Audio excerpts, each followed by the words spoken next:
Hello everyone! In this video, I'll show you how to buy the S&P 500 on eToro step by step. First, open the eToro app or go to eToro.com and make sure you're logged in to your account.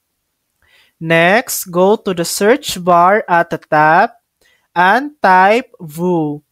This is the Vanguard S&P 500 ETF, which tracks the S&P 500 index.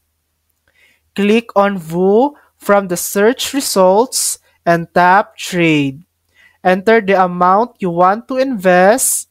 You can start with as little as $10. Make sure the buy option is selected, then click Open Trade. And that's it. That's how to buy the S&P 500 on eToro. Thanks for watching. If this video helped you, please like and subscribe for more helpful tutorials.